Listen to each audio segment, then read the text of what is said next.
Fala aí, engenheiros e engenheiras, tudo bem com vocês? Hoje a gente vai conversar sobre cálculo de estacas aí, de sapatas aí, a parte geotécnica desse cálculo, né? Então aqui eu tenho o nível do terreno, né? NT, não NA, NA é nível de água, NT é nível do terreno.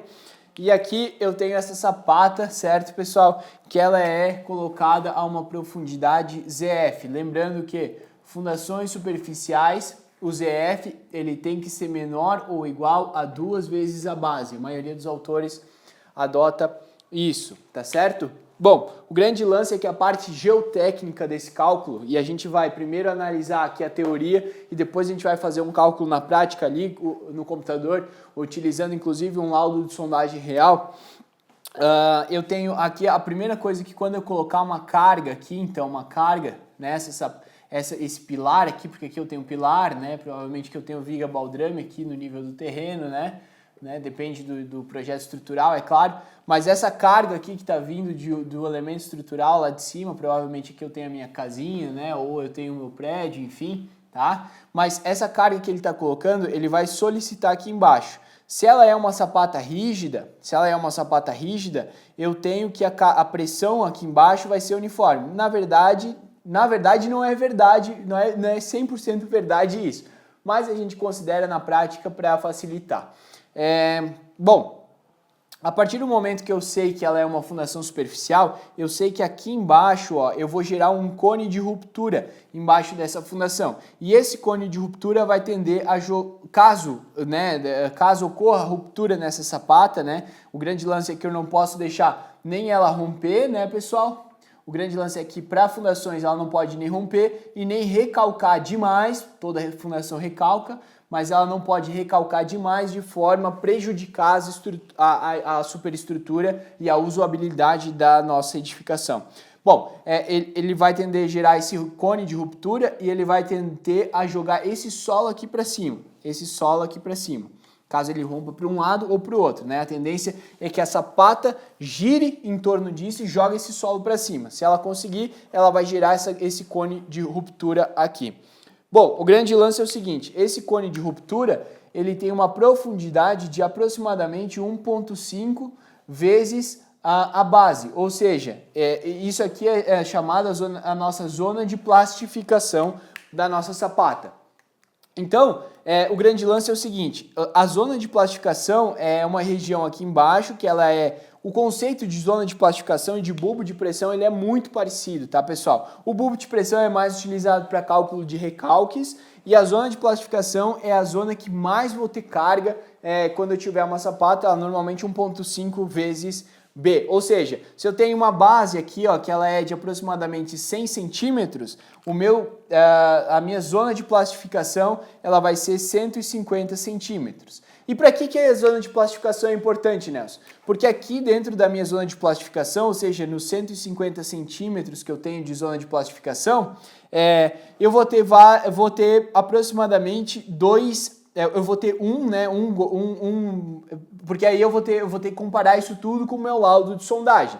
E no meu laudo de sondagem eu vou ter aqui a cada metro, eu vou ter o primeiro metro não, né, mas o segundo metro, o terceiro metro, aqui eu vou ter cada um deles, eu vou ter as resistências do solo para os 30 golpes finais. Então 2, 3, 10, 20, enfim.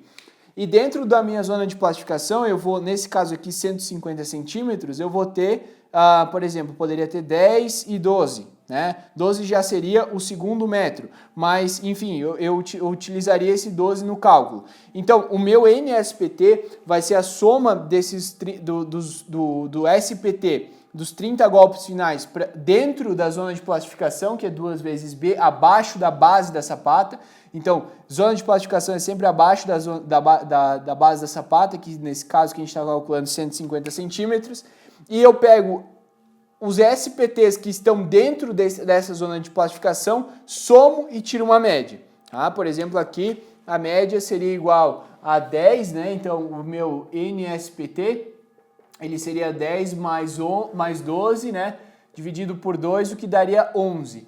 Esse 11 eu entro no cálculo geotécnico disso, né? Normalmente aqui a gente utiliza uma correlação empírica, né? Tem vários autores, né, pessoal? mas a maioria gera algo em torno de 5, dividir esse SPT por 5 para eu achar a tensão admissível aqui, ó, vai dar algo entre 2 e pouquinho quilograma-força aqui por centímetro quadrado. Então, basicamente, a tensão admissível que eu utilizaria para fazer o cálculo dessa sapata seria algo em torno de 2 kg por centímetro quadrado, que é, na verdade, a soma dos meus SPTs dentro da zona de plastificação dividido pelo número de elementos que eu tenho aqui fazendo parte, né, desse cálculo. Beleza, essa seria a teoria, né? Eu tenho vários autores que indicam fórmulas aqui, nesse caso aqui, se eu não me engano, é Teixeira que fala para dividir por 5, tá? Mas o grande lance é entender a ideia aqui da fundação profunda, da superfície de ruptura, a zona de plastificação, os SPTs, a média do SPT e como fazer isso tudo na prática. Agora a gente vai para o computador para fazer um exemplo real disso a partir de um laudo de sondagem, tá certo? Então a gente está aqui no computador agora com o nosso laudo de sondagem SPT e veja bem, eu vou considerar aqui que o nosso pilar ele tem algo em torno de 40 toneladas. Ele está passando para a fundação, que é uma fundação em sapata. E veja bem, eu tenho 2 golpes aqui quando eu passo para 2 metros, entre 2 e 3 metros aqui, eu tenho um SPT de 10 golpes. 40 toneladas força, lembra? O nosso SPT mínimo é de 10 golpes. Portanto, o que eu vou fazer aqui, ó, eu vou vir com a minha sapata até 2 metros, né? Então aqui ela vai vir mais ou menos fazer isso aqui, ó, pessoal. E o colarinho dela, ou seja, uma espessura aí de uns 20 centímetros, eu vou colocar ela no SPT 10, tá? E aí ela vai girar meu bulbo de pressão aqui para baixo. Ou seja, o bulbo de pressão dela vai pegar aqui, né, entre 10, o bulbo de pressão não, a zona de plastificação, deixa eu pegar uma outra cor aqui para melhorar a nossa visualização. O bulbo de pressão aqui, ele vai pegar aqui entre 10 e 13, né? O bulbo de pressão não, perdão, novamente, a zona de plastificação, né? Zona de plastificação, em que ela é 1.5, lembra que a gente fez lá no nosso quadro, 1.5 vezes B, né, pessoal? Por quê? E por que 1.5 vezes B? Eu nem sei qual é o tamanho da nossa sapata ainda, é porque eu estou estimando aí que ela vai ter mais ou menos um metro mais ou menos de tamanho, aí uma sapata para 40 toneladas força, até uma sapata grande para...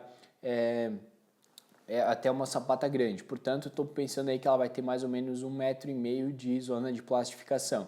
Então seria a média entre 10 mais 13, o que dá 23, tá? Então 23, 3 sobre 2, 1.5 vai dar 11.5. Então a média aqui, né? Então o nosso NSPT ficaria algo em torno de 11.5, né?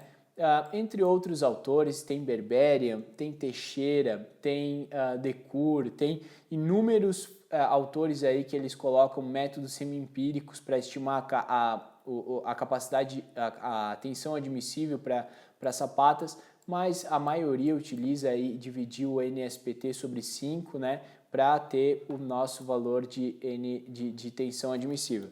Então, se eu tiver 11.5 aqui sobre 5, eu vou ter 2.3. Então, a minha tensão admissível aí desse solo vai dar 2.3 kgf aqui, né, por centímetro quadrado. Bom, pegando aqui, pensando aqui que o nosso pilar ele vai ser um pilar quadrado, eu posso pegar 40.000 quilos, né, dividir pela nossa tensão admissível, isso aqui vai me dar em centímetros quadrados, qual a área necessária para eu suportar essa carga.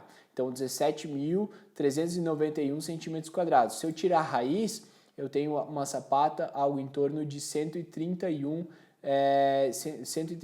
aí, ou seja, uma sapata de 1,35 aproximadamente. Então, como ela é uma sapata quadrada, A igual a B, que é igual a 135 centímetros essa sapata teria. Então, em planta, ela seria algo assim, 135 por 135. Então aqui daí vai ficar o pilar quadrado, né? Um pilar para 40 toneladas força. Certo, pessoal? E aí o grande lance ainda é o seguinte, essa sapata aqui, ela vai gerar um bulbo de pressão um pouquinho maior, uma zona de plastificação um pouquinho maior do que a gente tinha calculado. Ou seja, se é vezes 1.5, né, 135 vezes 1.5, dá algo em torno de 2 metros. Só que lembra que a gente já tinha, utilizado tanto 13 quanto 10, ou seja, a gente tinha utilizado aqui 2 metros abaixo, né? Então, nada de errado, tudo perfeitinho, então ela continua aí com a tensão admissível de 2.3, não há problema algum. E aí isso gera aí uma sapata de 1,35 por 1,35, caso esse pilar de 40 toneladas força seja um pilar quadrado. Então seria isso, eu espero que tenham gostado e até a próxima. Um abraço aí, galera. Valeu!